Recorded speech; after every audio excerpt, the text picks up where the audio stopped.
Қашықтықтан оқу сізге қаншалықты ұнады? Маған қашықтан оқыту соншалықты ұнады деп айтамын. Ұнамады. Қашықтықтан оқыту кезінде мектебіңізді, сыныптастарыңызды, ұстаздарыңызды қаншалықты сағындыңыз? Қатты сағындым, себебі бірімізді көрмедік, сөйлеспедік, байланыс болған жоқ. Қашықтықтан оқыту кезінде қандай қызықты оқиғалар болды? Қызықты оқиғалар көп қой. Біз тапсырмалар жіберген кезде балаларға, сыныптастарыма берем, олар бәріміздікі бірдей ответ болады да.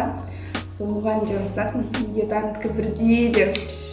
Қашықтықтан оқыту кезінде үй жағдайында қандай қиындықтар туындады? Қашықтап отырған кезде, біз Zoom форматымен кірген кезде, үйдегі кішкентай балаларым кедергі жасады.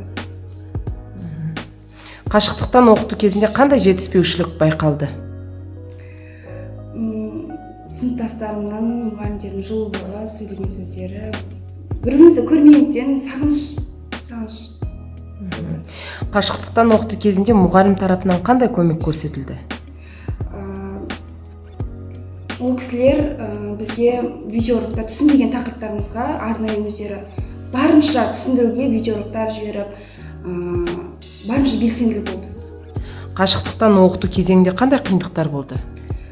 Біз қашықтықта оқыған кезде Zoom форматымен шыққан кезде бізде алғашқы кезеңде қиын болды. Себебі біз Zoom форматын түсінбегендіктен микрофонның шығуы, дауыстың естілмеуі, уақыттың шектелуі деген сияқты кедергі болды бізге. Қашықтықтан оқыту кезеңінде сізге қай пәндер бойынша оқуға қиынға соқты? Әрине математика, алгебра, геометрия дегендер, олар жазбаша түрде болғандықтан мұғалім көмексіз қиын болды. Ал қай пән оңайырақ болды? Әдебиет, қазақ тілі, социалдық. Қашықтықтан оқыту форматында қандай пәндерді оқығыңыз келеді? Информатика, графика, сынсақтарды оқыған дұрыс деп ойлаймын. Сізге мұғалімдердің қосымша көмегі қаншалықты қажет болды? Түсінбеген жағдайда бір жақсысы апайларға жазам, апайлар сразу ответ қайтарады. Енді қаншалықты, мысалы, пайызбен есептеген кезде? 70% деп ойлаймын. Қажет болды, иә? Қашықтықтан оқу кезінде үй тапсырмасын орындауға кім көмектесті? Өзім жасадым, да. Қашықтықтан оқыту кезінде үйде болу сізге және сіздің отбасыңызға қалай әсер етті?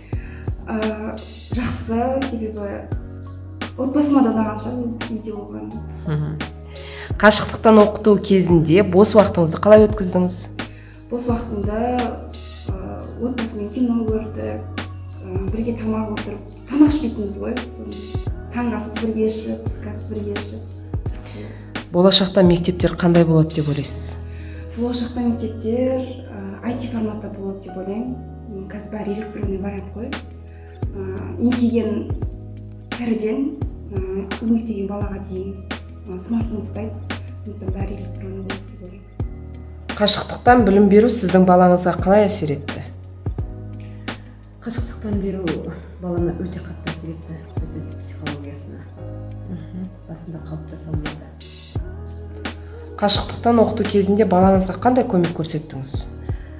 Балама әсіресе мен қашықтықтан үй тапсырмасын қатты көмектестім. Кейбір күндері таңертең кешке шейін отырған күндеріміз болды. Тапсырманы орындап. Қашықтықтан оқыту кезінде ұстаздарға оңай болды деп ойлайсыз ба? Яғни өзіміз ата-ана ретінде баланы оқытып отырмын, ұстазбын деп сездім. Сол кезде өте қиын екенін түсіндім ұстаздар. Ата-ана ретінде айтып беріңізші, қашықтықтан білім беру кезінде балаңыздың білім деңгейі түсіп кеткен жоқ па? Иә, түсті, аздап түсті. Қашықтықтан білім алу кезінде баланың жанында сіз көп болдыңыз ба? Балаға білім үйрету қаншалықты қиын екен? Өте қиын, иә. Кейбір күндер жаңа айттым ғой, таңертең кешке шейін отырған күндеріміз болды. Өзіңізді мұғалімнің орнына қойып көрдіңіз бе? Қойып көрдім, өте қиын. Қалай ойлайсыз, қашықтықтан оқыту кезінде балаңыздың оқу жүктемесіне өзгерістер енгізілді ме? Иә. Өйткені мектепте таңертең түске дейін мектепке барса, кешкісін үй тапсырмасын аз ғана орындайтын. Ал қашықтықта біз таңертең кешке шейін отырамыз. Өйткені түске дейін кейбір жағдайда қиын болып қалады, қабылдамай қалады, зум өшіп қалады. Одан түстен кейін қайтадан қосымша мұғалімдер тапсырма береді. Сонымен бір күн кешке шейін кейде мүмкін далаға шыға алмай қалатын кездер де болады. Қашықтықтан оқыту кезеңінде мектеп мұғалім тарапынан қандай қолдау көрсетілді? Немесе қолдау болмады ма? Болды қолдау. Өте жақсы болды. Өйткені мен жалғыз басты анамын. Балама маған ноутбук берді және интернет құралдарын толық жасап берді. Қашықтықтан оқыту кезеңінде қандай қиындықтарға тап болдыңыз? Қашықтықта қиындықтар бір кезде барлық бала зумға кірген кезде интернетіміз кейде байланыс тартпай қалды. Басында балалар бәрі түсінбеді, даже ата-аналар да түсінбей зумға кіріп жатқан. Қашықтықтан оқыту кезеңінде қандай қиындықтарға тап болдыңыз? Қашықтықтан оқыту кезінде әсіресе мына ағылшын сабағын оқу өте қиын болды. Өйткені екінің бірі ата-ана ағылшын тілін білмейді. Бала өзі қабылдап, ол ой елегінен өткізіп, өзінің білім деңгейін жеткізгенше ол өте уақыт өтіп кетеді. Балаңызға қандай пән қиынға соқты? Жаңа айтып өткендей әсіресе ағылшын, химия, жазба жұмыстарына мысалы алгебра, геометрия, приборлар жоқ, мысалы физика. Ал қай пән оқу оңай болды? Оңай әсіресе енді өз қызыма негізі тарих, қазақ әдебиеті жеңілдеу болды ауызша сабақта. Қашықтықтан оқыту форматы бірқатар мемлекеттің білім беру тәжірибесінде орын алды. Қалай ойлайсыз, қандай пәндерді қашықтықтан, қандай пәндерді тек мектеп қабырғасында оқыту керек? Негізгі пәндердің барлығын мектепте оқытқан дұрыс деп ойлаймын. Ал қашықтықтан тек дене тәрбиесі, көркем еңбек, графика және кәсіптік бизнес деген өте жеңілдеу сабақтар бар. Балалар өздерінің деңгейін қабылдай алады, солар өтсе деп ойлаймын. Мұғалімдер мен мектептерге қандай ұсыныс айтар едіңіз? Негізі мектепке барып оқығанымыз жақсы еді. Яғни баланың да психологиясына, біліміне өте қатты әсер етеді қашықтықтан оқыту. Мектепте бұрынғыдай өзіміз дәстүрлі мектепте оқысақ өте жақсы болады. Қашықтықтан жұмыс істеу кезеңінде қандай қиындықтарға тап болдыңыз? Қазіргі заманның мұғалімі болғаннан кейін заман талабына сай жұмыс істеуіміз керек. Сондықтан осы қашықтықтан оқыту кезінде оқушыларға туындаған ең бірінші қиыншылық жаңадан енгізілген платформалармен жұмыс істеу қиыншылық туғызды.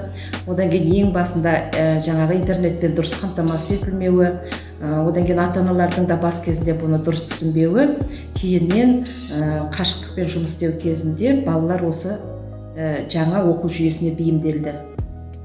Қашықтықтан білім беру кезінде қандай пән бойынша оқыту қиын болды? Енді мен өзім тарих пәнінен сабақ бергеннен кейін әр пәннің өзіне тән қиыншылығы бар деп ойлаймын. Енді бізде осы кезде жаңағы мектеп онлайн платформасымен, зуммен жұмыс жасадық. Арасында өзімде видео түсіріп балаларға түсіндірме жұмыстарын жүргізіп отырдым. Осындай жаңағы берілген тапсырмаларды екі жақтап орындап шығуға тырысып отырдық. Қашықтықтан оқытуға көшу оқушыларыңыздың білім деңгейіне қаншалықты әсер етті? Енді білім деңгейіне әсер еткен кезде балаларға сол берілген тапсырманы мұқият түсінуіне жағдай жасау үшін қосымша сұрақтар беру арқылы балалардың сол өзінің білім деңгейін түсіріп алмау үшін жұмыс істеуге тырыстық. Қашықтықтан оқытуға көшу оқушыларыңыздың білім деңгейіне қаншалықты әсер етті? Енді бас кезінде бұл оқушыларға таныс емес жаңағы оқу жүйесі болғаннан кейін біраз қиыншылықтар болды. Бірақ бұл қиыншылықтарды біз жеңуге тырыстық.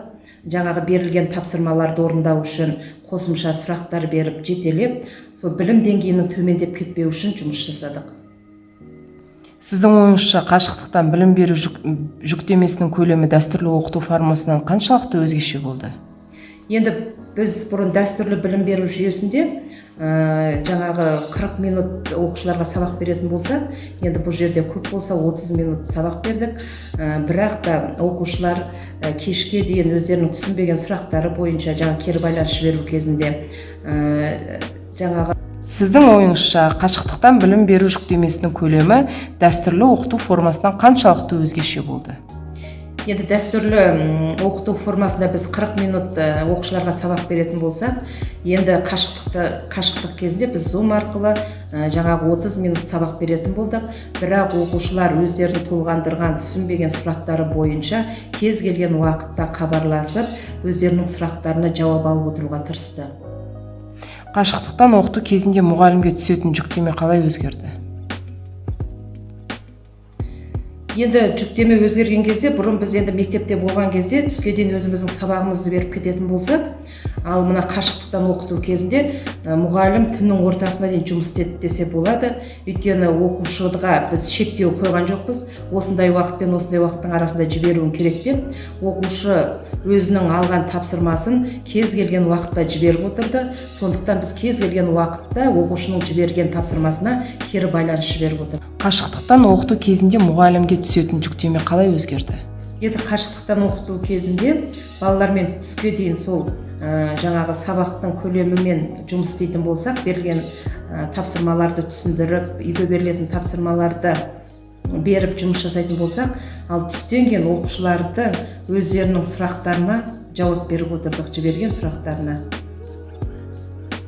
Сіздің ойыңызша қашықтықтан оқыту кезінде оқушыларыңыз оқу материалын толық игере алды ма? Енді толық игерді деп ойлаймын. Өйткені біз мектеп онлайнмен жұмыс істедік, Zoomмен жұмыс істеп отырдық.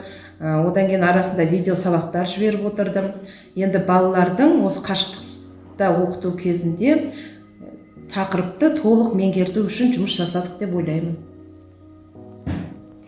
Орта білім беру жүйесі мен оның қатысушылары үшін қашықтықтан оқыту форматын қаншалықты нәтижелі болды деп ойлайсыз? Енді біз заман талабына сай тез бейімделіп жұмыс істеу үшін енді нәтижелі болды деп мен ойлаймын. Өйткені кез келген уақытта кез келген нәрсеге біз дайын тұруымыз керек, оқушыларымызды да соған бейімдеуіміз керек. Сіз жұмыс барысында мектептің, мемлекеттің, ата-ананың қолдауын сезінесіз бе? Енді осы қашықтықтан оқыту кезінде ата-ананың қолдауы өте қажет болды. Сол ата-ананың қолдауының нәтижесінде біз қашықтықтан оқыту кезінде үлкен жетістікке жеттік деп ойлаймын. Мектеп тарапынан? Мектеп тарапынан да көмек болды. Біз жаңағы кез келген кезде платформалар өзгеріп отырды мысалы. Мектеп онлайн болды, жаңа Zoomмен жұмыс істеу болды. Сол кезде енді бұл қашықтықтан оқыту бізге де бірінші кезде жат нәрсе болып көрінгендіктен, сонымен жұмыс істеу үшін мектеп әкімшілігінен көп нұсқаулық көмек алып отырдық. Қашықтықтан оқыту кезінде қандай келеңсіз не болмаса қызықты оқиғалар болды? Енді келеңсіз оқиға дегенге жата ма білмеймін, енді айтып көрейік. Бұл кезде мысалы кері байланысты оқушыларға жіберген кезде ең бас кезінде мысалы кері байланыстары бірдей болып келетін болды. Сонда бір оқушы жасап тапсырманы, қалған оқушы оны көшіріп алатын болды.